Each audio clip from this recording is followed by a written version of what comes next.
Guerra versus Castillo. Ms. Gonzalez. May it please the court, Attorney Claudia Gonzalez on behalf of appellant Mr. Arnold Aguilar.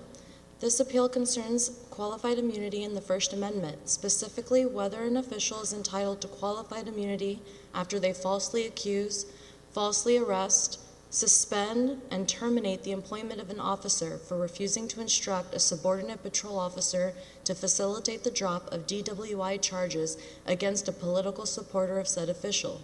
The first false charge was that of theft of eyeglasses. The second false charge is the felony of tampering with evidence. These false charges lacked probable cause and were initiated by Appellee Castillo and led to the creation of fabricated arrest warrants. Appellant was falsely arrested twice, and appellee subsequently deprived appellant of his liberty interest. So the key for us is the word initiated, right? Correct.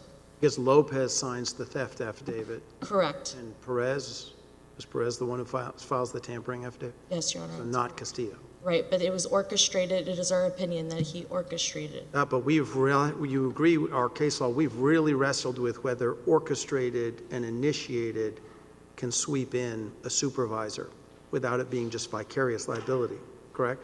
I understand that, Judge. So what case are you relying on? I'm relying more on Cox in the First Amendment. Okay. Well, let's not get to the First Amendment, because you're saying that the arrest warrant here lacked probable cause. Correct. And it lacked probable cause because Castillo said, file those affidavits, get him arrested. And then when the district court said, clarify what taint's going on here, you clarified and said, tell me if I'm right, you clarified and said that he knew there was no probable cause. Right, so let me give you some context on that. There was a patrol officer around the same time, Officer... No, we know the story about the Ray-Bans. We know all the facts. Okay. The legal question is, let me just direct you to it, our en banc Melton decision. Do you rely on that as clearly established law saying that Police Chief Castillo you can assert a Frank's claim against him, even though he didn't sign these affidavits? Yes, go ahead. I'm sorry. I do believe that, Judge, in that the appellee, I believe, wrongfully asserts here that the taint exception did not apply, when I believe that it did apply. I know the case that you're referring to says that the officer did not present or sign the affidavit. Liability attaches only if he helped prepare the complaint by providing information for use in it. So he was providing information for use of that. And he knew without a doubt that there was no... The district court disagreed and it cited that pre-Melton Hampton case, correct? Correct. But you didn't in your brief discuss Hampton. Why? I believed that before it even got to that, the judge made... or committed error in that he allowed the qualified immunity defense to be approved without even being asserted or established by the defendant. So that's also what I'm asserting as well. Well, the defendant's basically saying, I didn't have fair notice that my not telling the magistrate personally that there's no probable cause would still subject me to possible Frank's liability.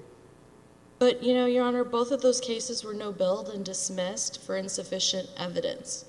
And I believe that but for causation of that was because he did not listen to his commanding officer in that his political association, he wanted him to carry out this order unlawfully because of his political ally. And he refused to do that. Right now we have officers with unfettered power and, you know, abusing their power. And we have this officer who's been on the force for over 20 years. And he did what he was supposed to do. He stuck by his code of ethics and the rule of law. And he told his officer, you know what? I don't care what he says. That was unlawful for that DWI. You arrest him. I don't care what anybody else says. So, you know, here we are having a police officer doing the right thing and setting a good precedent for all other police officers, when right now in our nation, we just had 1 month ago, Tyree Nichols. Elsewhere, that's not going to be relevant here. I'm trying to focus you on the false arrest claim, but you're pushing to the First Amendment claim.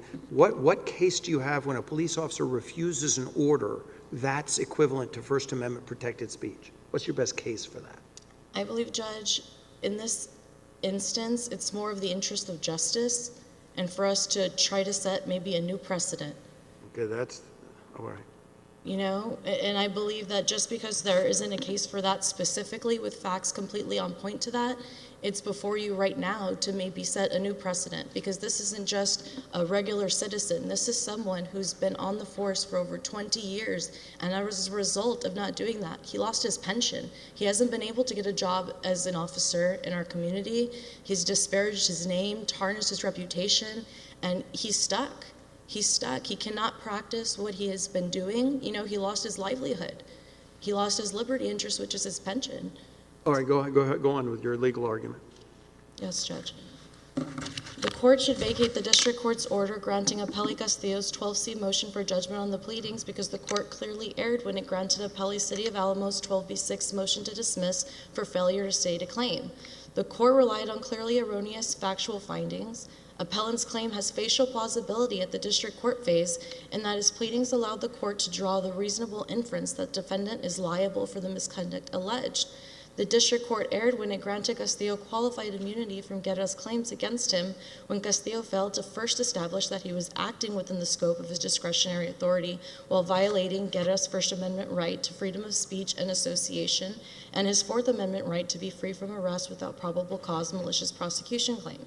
The district court erred by prematurely dismissing Guerra's Section 1983 claim of malicious prosecution when it misapplied the Frank's liability test and ruled Guerra failed to plead facts sufficient to support a finding that Castillo provided false information to support the issuance of the unlawful warrants that led to both of Guerra's false arrests. To state a claim under Section 1983, a plaintiff must allege a violation of a right secured by the Constitution and law of the United States and must show that the alleged deprivation was committed by a person acting under color of state law. Here, Appellee was acting under color of state law. He was doing something that he knew he shouldn't have done. He knew that those eyeglasses were never inventoried as evidence in a crime. He knew that Officer Purcelli told him to just throw the eyeglasses away. So he knew that there was no theft charge. There was no intent to permanently deprive them of any, of the eyeglasses. Moreover, the tampering with evidence, there's no basis for that. He knew that that was untrue, and instead he misused power. He misused his position because he wanted to set an example that whatever I say goes. And he sent a message to all other officers.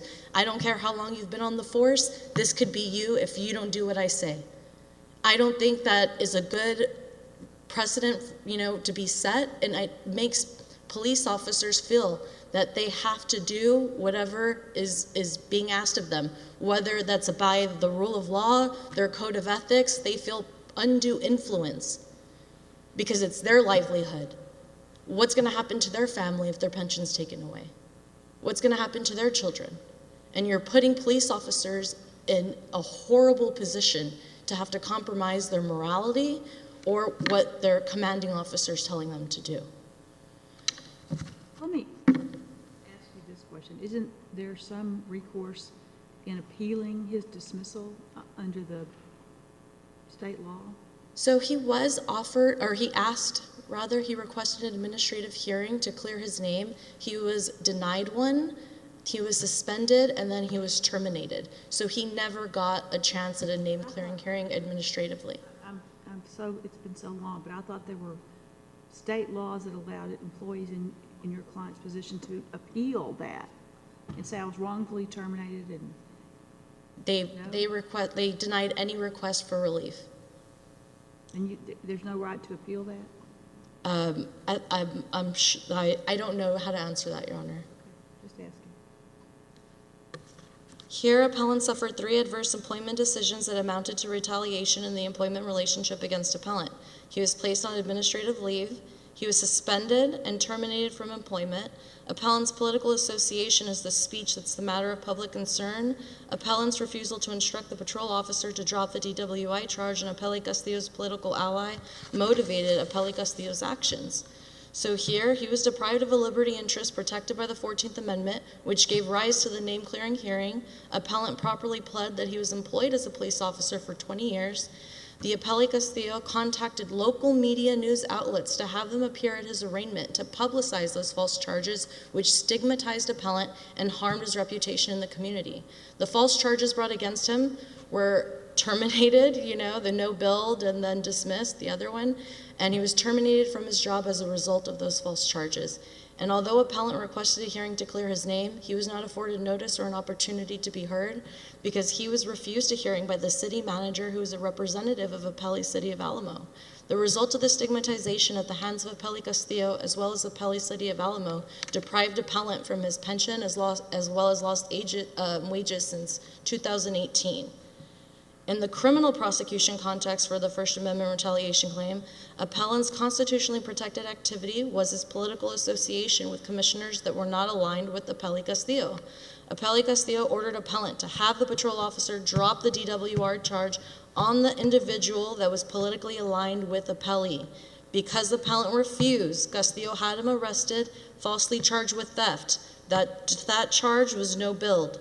Furthermore, the Supreme Court recently held to demonstrate that the favorable termination of a criminal prosecution for purposes of a Fourth Amendment claim under Section 1983 for malicious prosecution, a plaintiff need only show that his prosecution ended without a conviction and is not required to demonstrate that the prosecution ended with some affirmative indication of innocence, such as an acquittal or dismissal accompanied by a statement from the judge that evidence was insufficient.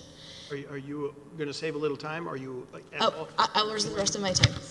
Well, I'm not urging you to sit down. I just haven't heard anything about the dismissal of the city. Do you acknowledge there was no notice of appeal as to that dismissal 8 months before the dismissal of Castillo? So I was not the counsel at that time. It's hard for me to put myself in the shoes of what counsel at that stage was But what's thinking. your current position? My current position on that is that shouldn't have been dismissed. But did you successfully notice it according to the law? That is an issue. I addressed it in my brief that I believe that the court erred in dismissing them prematurely, and that we didn't get a chance to, or counsel at that time didn't get a chance to do any discovery or any information on that matter to get more information that would have been pertinent to prove up his claim. Thank you.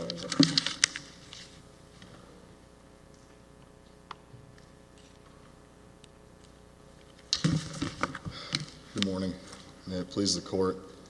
My name is John Michael Hayward, and I represent defendant appellee Baudillo Castillo.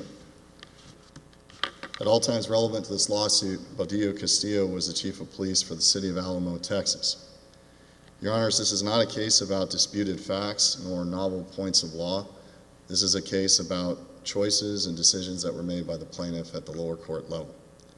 Specifically, after several years of litigation, 3 lawsuits, a removal, multiple pleading opportunities, defendant Castillo filed his Rule 12C motion for judgment on the pleadings, asking that all claims be dismissed due to a failure to plead as to qualified immunity.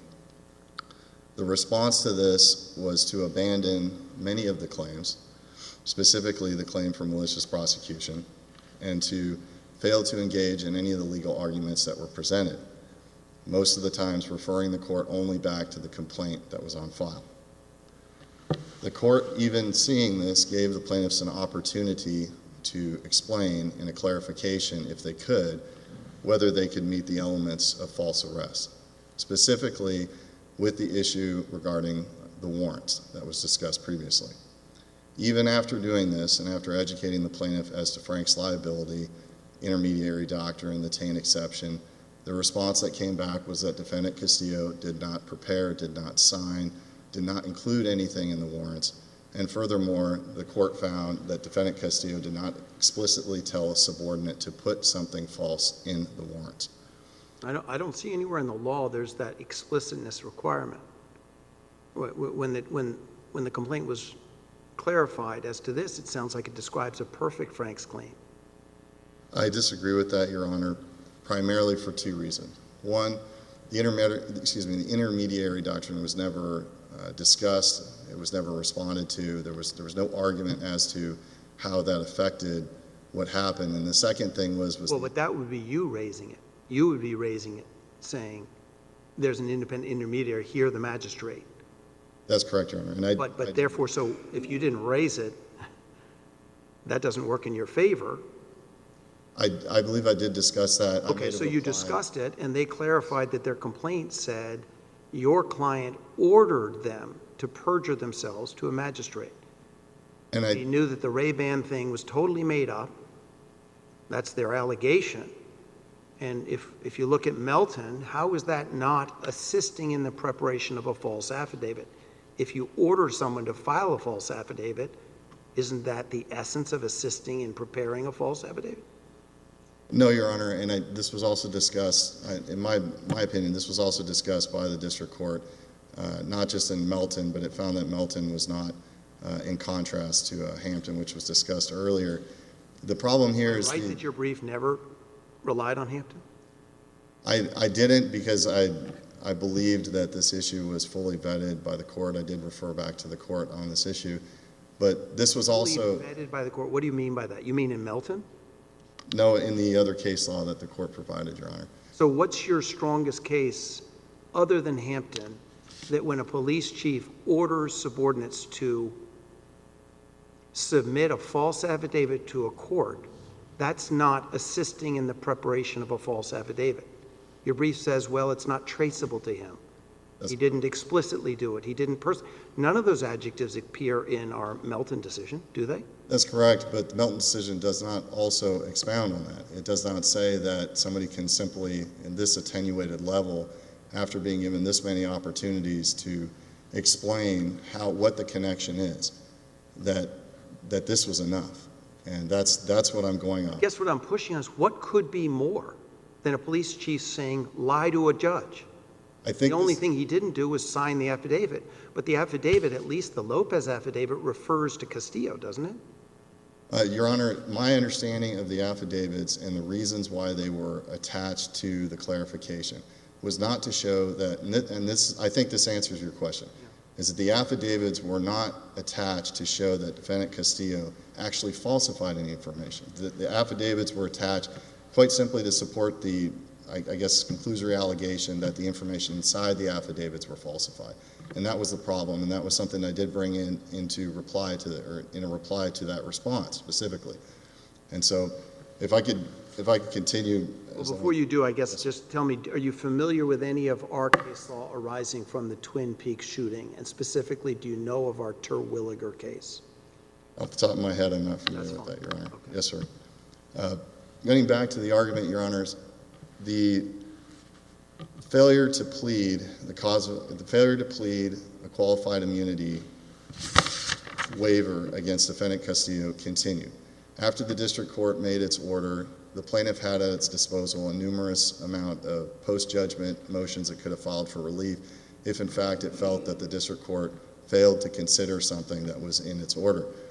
On appeal here today, however, the plaintiff is attempting to appeal numerous things that were not preserved in any type of argument at the lower court. And it's well-settled law here in the Fifth Circuit that if a litigant desires to preserve an argument for appeal, the litigant must press and not merely intimate the argument during the proceedings before the district court. If an argument is not raised to such a degree that a district court has an opportunity to rule on it, it is not addressed on appeal. And this was FDIC versus Mihalis, 15 Federal 3rd, 1314. Also, as recently as 2022, in Templeton v. Jaramillo, and that's 28 Federal 4th, 618, this court stated... Precisely was not preserved. I'm sorry, sir? Precisely what you say was not preserved? Yes, ma'am. Yes, Your Honor. Precisely what was not preserved was a discretionary authority argument with respect to qualified immunity. That's number one. And I would like an opportunity to talk about that really quickly. The second one was the malicious prosecution claim, which was not responded to at all. This is very important in the plaintiff's response. And under Southern District Local Rule 7.4, failure to respond is taken as no opposition. But this is also in line with the Fifth Circuit precedent regarding failing to preserve your argument for appeal. Furthermore, going forward to the First Amendment claim, the First Amendment claim, the only response that was made to that was simply to refer the court back to the plaintiff's complaint. Getting back, because it looks like I'm running a little bit out of time, I'd like to discuss just really quickly the discretionary authority argument. Even though this was not preserved, and I think it's very clear, especially in the Templeton case, that this can't be brought up for the first time on appeal. Discretionary authority deals with ministerial acts performed within the bounds of official capacity. We don't have that issue here on appeal. This case is not dealing with whether or not Chief Castillo had an inherent authority to do something, but rather whether he should have done it or he did it a certain way. This discretionary authority argument wouldn't apply anyway.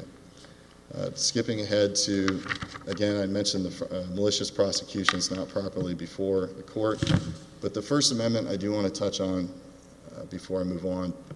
So the First Amendment claim, again, as most of the responses that were made to the Rule 12c motion to dismiss, the plaintiff only said to go back to the complaint. So like the defendant did at the lower court level, the court tried very hard to figure out what the actual First Amendment claim was at issue and was actually pretty confused and stated in its order that the plaintiff did not articulate or cite any clearly established right with respect to the First Amendment claim. And said, so the court looked at it and said, well, the only thing we could see that they might be talking about was a First Amendment claim for retaliation in the employment relationship or in the criminal process. The criminal process part is not being appealed here today, but the retaliation in the employment relationship is. The court thoroughly engaged, in the plaintiff's complaint and brought up all of the dates, brought up all the instances that were discussed previously with regards to the triggering events over the course of this lawsuit. And the court, looking into all that, found that it did not meet the but-for causation element of the retaliation claim in the employment relationship. The plaintiff's argument to this effect does not disturb this decision, as I believe the only argument that's being made is that they feel that the court did not look at a time gap in between the triggering events. That's actually not correct because, as I stated, the district court specifically looked at the DWI issue and all the other triggering events. So it's not as if the court was misunderstanding the time frame or anything like that. So in that respect, the First Amendment appeal really only asks this court to have the district court reconsider its own order.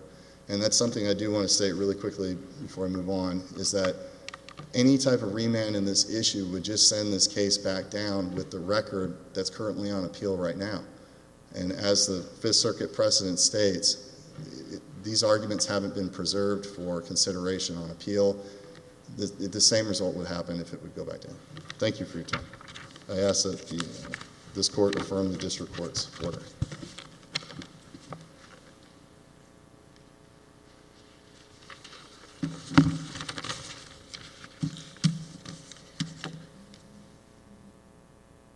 May it please the court. I represent the city of Alamo on the only issue raised against the city, which involves the liberty interest that plaintiffs, appellants are claiming. There's 4 points I'd like to raise or make. One, Guerra did not allege a liberty interest at the district court level, did not identify facts to establish a liberty interest claim at the district court level, did not establish or identify facts to establish a customer policy of the city at the district court level, and did not challenge the district court's ruling that he did not identify facts to establish a customer policy of the city. Your question earlier about jurisdiction, I suspect you are curious as to why I didn't challenge that. I considered it. However, the language that he had in the notice of appeal was, quote, plaintiff in the above named case hereby appeals to the U.S. Court of Appeals for the Fifth Circuit from the final judgment in the order granting defendant Baudelio Castillo's 12B6 motion to dismiss. I did my research. Smith v. Berry, 502 U.S. 244, basically gives a lot of leeway, whether it's a pro se plaintiff or appellant or an appellant represented by counsel. I did not want to lose credibility with court by saying there is none. When the issue came up, I mentioned it to the clerk, and there was a discussion about whether I was even a proper party. In the end, I did not want to waive briefing to the court, so I did not challenge that to the court. Well, I appreciate that you looked into it and you responded now orally. So you aren't saying that the city was misled or prejudiced in any way. Well, I would like to say we might have been misled, we might have suffered some prejudice, but the issues are the issues. In other words, ultimately, you have to determine those issues as the law reads. But we also do have to just clarify where we stand on Rule 4 And I'd like some clarification on that. However, I did not find any that makes it clear. I know that you give a lot of leeway to appellants when they say, and it wasn't real clear, what happened was the district court granted them by using the phrase final judgment that comprehended the earlier dismissal? final judgment in the order. If he had just said the order granting, he said the order granting defendant's motion, co-defendant's motion, but he said the final judgment in the order, which to me led it wide enough to where I couldn't really assert that, yes, it was not good enough. And then when they raised it for the first time, I was surprised when she raised the liberty interest at the Court of Appeals level. But at that point, I didn't want to waive challenging that. Because it's a pretty straightforward argument. Basically, they never raised the liberty interest at the district court level, and that was waived. The language was, plaintiff will show that defendant Castillo, Alanis, Martinez, and Mesa action as set forth in the factual allegations incorporated here resulted in equal protection, due process, deprivation, violation of the 14th Amendment. That's all he said. Never said a liberty interest. Never used the word liberty once. No, I'm sorry, he used it once when he said Castillo and Martinez wrongfully deprived plaintiff of his physical liberty. That's the only time he used the word liberty. The facts on the establishing it, what she wants to allege basically is that the fact that he was arrested should play into whether he was deprived of a liberty interest. What we got to remember is that the liberty interest applies to how he was terminated, not what facts led up to the termination. He admitted, he agreed, it was an administrative appeal when he was terminated. He asked for the appeal. The final decision rests with the city manager, not with the police chief. What you're complaining about in a liberty interest claim is that the discharge is in a manner that creates a false and defamatory impression and precludes further employment opportunities. It's the manner of discharge, not the reasons for the discharge. When he was discharged, city manager just said, thank you very much, you're discharged, go away. He did not say, you were arrested, we don't put up with that, you are guilty, and you're fired. Had he done that, he would have been entitled to a liberty interest claim or liberty interest request for a name clearing hearing solely to clear his name. Stand up and say, I did not do it, and everybody moves away. That's all it is. He only complained about the police chief's actions relating to his arrest and the city manager's termination notice. He wants to put them all together. And he agrees, all he was given notice that he was terminated immediately. He requested at page 273, he requested an administrative hearing, quote, plaintiff counsel requested an administrative hearing to discuss the false allegations that had wrongfully resulted in his dismissal. Perhaps it was a bad reason for getting him terminated, but that's not the same as a liberty interest as to whether you can request to be heard to clear your name afterwards. When you get to the Monell policy violations, he alleged the city failed to investigate, train, or supervise your discipline, not a 14th Amendment liberty interest claim. He alleged the city permitted the chief unrestricted control, again, not a liberty interest claim. The city manager had absolute right to approve or disapprove personnel matters, agreed. That's what the city manager does. He's the final word. Distinguished, remember from Flores versus Cameron County, there's a difference between a final decision maker and a final policy maker. The fact that he makes the final decision on any terminations, that's it. That's all you get. So he hadn't identified a right to appeal that further administrative decision, and it wasn't a customer policy on a liberty interest claim. And the fourth point was that he alleged the violation of a due process, but he's only complaining about the facts that led to his termination, not actions in the termination process. It's the process of termination that gives you a liberty interest. And then finally, he didn't even challenge on the appeal that the district court's ruling that he did not identify action by a city policymaker. He does make a passing reference to challenging whether it's a fact issue for summary judgment versus a fact issue for a motion to dismiss. 12b-6 motion to dismiss is only on the pleadings.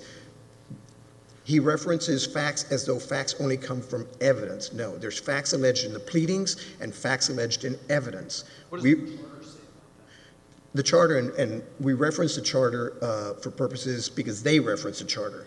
What the charter basically says is that the chief is a chief administrative officer of the Department of Police.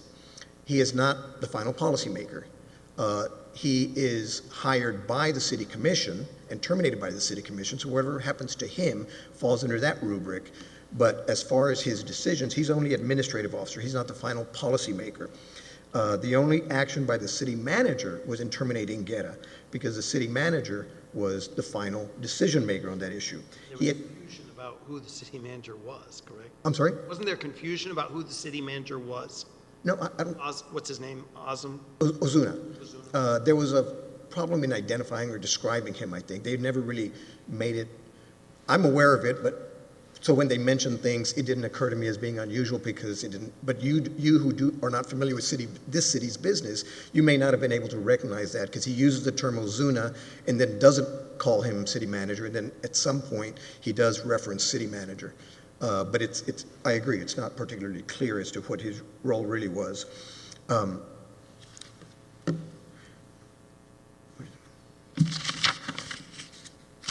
Sorry, I'm missing something. In any case,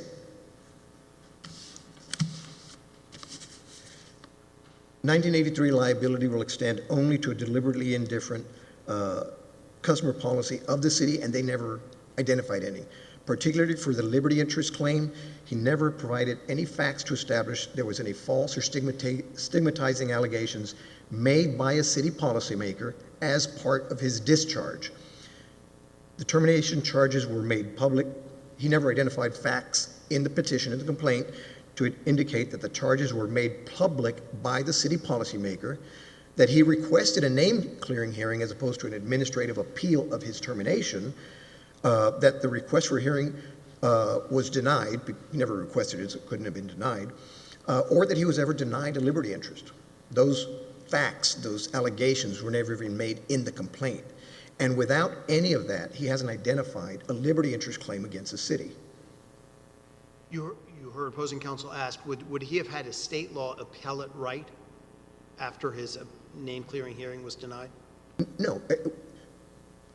You're mixing two things, name-clearing hearing and administrative hearing. Right. On the administrative... Denied was the name-clearing hearing. No. He never asked for a name-clearing hearing. What was denied was the administrative hearing. He wanted to appeal his termination. Right. That's what was denied. And he does not have an appeal of the administrative hearing. No. The administrative hearing under the city charter only says that the city manager is the final the final decision maker on his termination. And so once a city manager makes that determination, he cannot appeal the administrative termination, whether he should have been terminated or not. On the name-clearing hearing, he never asked for one. Had he asked for one, and whether he would have been able to appeal that, I don't know. That's something that hadn't ever come up because he never asked for it. I'm sorry, my time's up. If there's nothing further, I would just ask that the court affirm the district court's order granting the city's motion to dismiss. Thank you.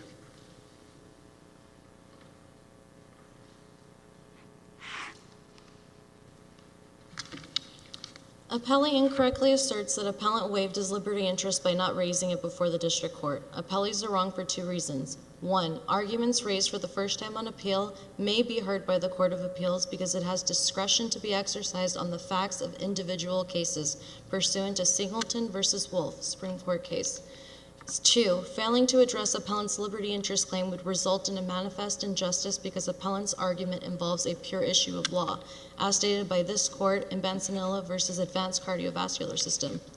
This case raises an issue of constitutional magnitude and constitutes an extraordinary circumstance because if this court fails to consider appellant's arguments, this would not only be a miscarriage of justice and cause an inequity to appellant, but also implicates matters of federalism and respect for independent democratic institution. Appellant's case is one that raises an issue of constitutional magnitude and that officers are now more than ever abusing their power and influence to circumvent the due process of law right, a right guaranteed by the Constitution. This court cannot allow police officers like Appellee Castillo to get away with unabashedly violating the constitutional rights of appellant merely because appellant refused to violate the rule of law and his code of ethics. Just 1 month ago, 5 officers killed Tyree Nichols in a display of staggering brutality. This is what happens when police officers have unfettered power. Not only does corruption run rampant, but senseless violence ensues.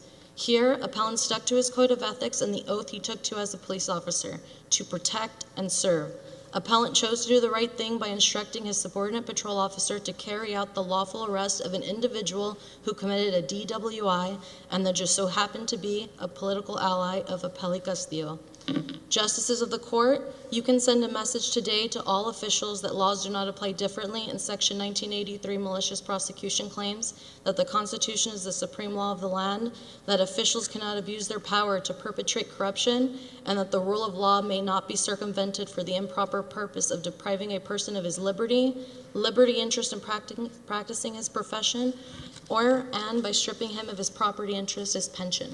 Regardless of political party affiliation or race, in the interest of justice, we should be allowed to plead our case. We are asking for you to vacate the final order from the district court and remand. Thank you so much. I appreciate the honor and privilege of being here to argue before you today. Would both sides, before close of business tomorrow, address our decision in Terwilliger versus Reyna? It's at 4 Fed 4th, 270. It was decided in 2021. In a letter brief before 5 o'clock tomorrow, please address the Terwilliger decision, 4 Fed 4th, 270. Both sides. Thank you, Justice. Okay, thank you.